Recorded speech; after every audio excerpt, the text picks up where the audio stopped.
published 0802 Est, the 8th of January. The 2018 updated 1734 Est, the 8th of January 2018. Andy Murray's powerful desire for his children to one day see him play tennis will help sustain him through the painful weeks recovering from hip surgery. The twice Wimbledon champion underwent an operation on his right hip on Monday after 6 months out, which he hopes could see him back prior to Wimbledon. But beyond that, he wants to prolong his career far enough that daughter Sophia, who is nearly 2, will be able to remember the sight of him in action. Andy Murray shared this post-operation picture of him lying in his hospital bed wearing pajamas with a panda pattern, and with coach Jamie Delgado in the room with him. "I have spoken to my wife a bit about it," said Murray. "One of the things that I would like to do is play until my eldest daughter is able to watch me and have a small understanding of what it is I've done for my living. That's one of the things that's motivated me to keep playing.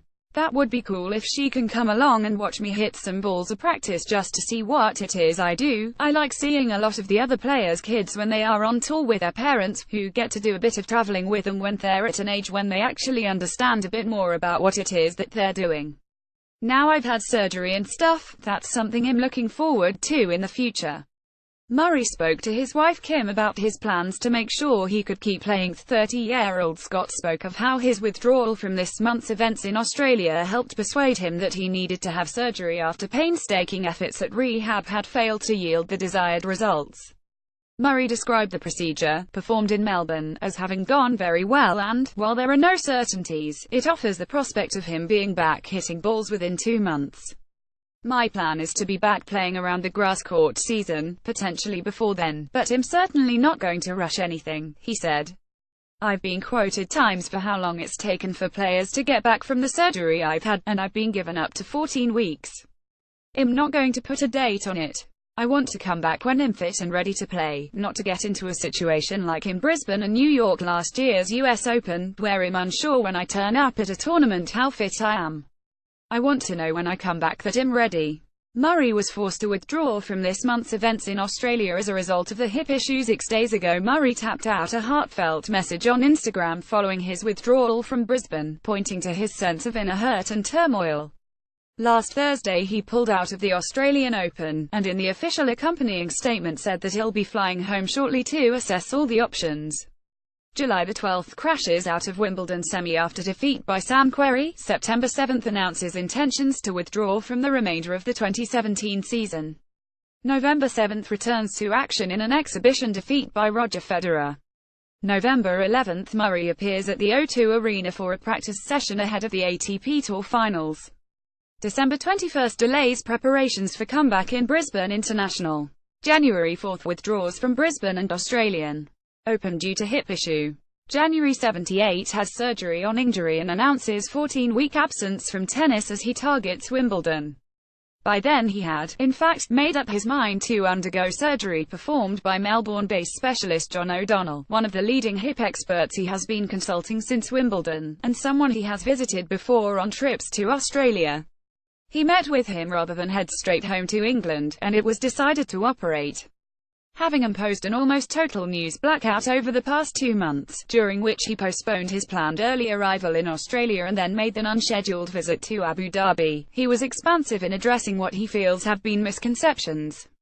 Murray poured forth a much sunnier update. He explained that the consensus view he had received since limping out of Wimbledon's quarter-final was that it was worth trying to rehab the hip due to the uncertain outcome of surgery.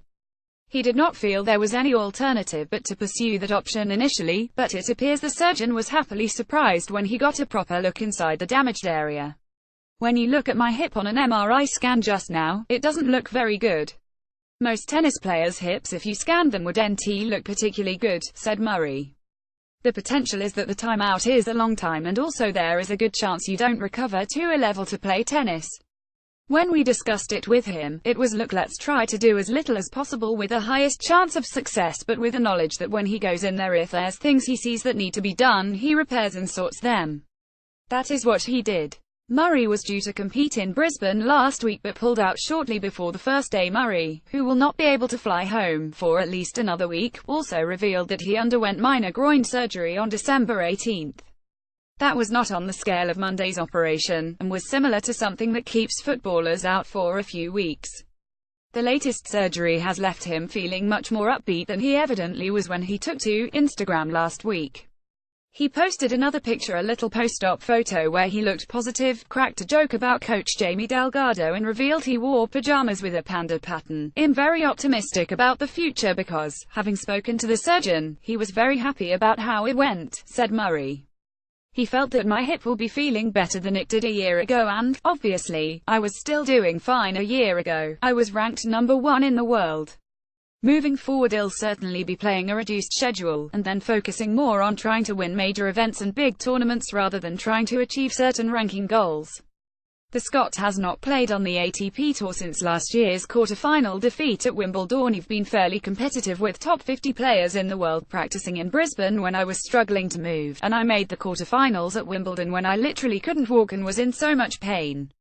So if I can get myself to 95% of my best, I believe that's enough to compete at the highest level. No question. I was nervous this morning, but it was the right decision to make. I've been in pain walking since before Wimbledon. It's got better, but still it's extremely tiring mentally when every single time you are walking that you are feeling your hip, from the first minute that you wake up in the day and start walking to when you lie down at night. It was like I was stopping myself extending my leg because of the pain. So I could kind of move about 80%, but that last 10, 15 or 20%, when I would have to sprint or move extremely fast or very explosively, I wasn't able to do it. Recovery will require more of the disciplined kind of work he has been doing in the past 6 months." His social post suggested he was not sure where to turn, although he insisted that he has been following a firm path all along. "I'm not finished playing tennis yet. The rest of my body feels fantastic. I feel really good physically now apart from this one issue. I think I'm going to be back on the court competing at the highest level again. Time will tell, and if he comes back after Wimbledon it will be as a 31-year-old without any sort of ranking. But he has overcome the odds many times before." Murray's surgeon, John O'Donnell, believes his hip will be feeling better than it did at SW19.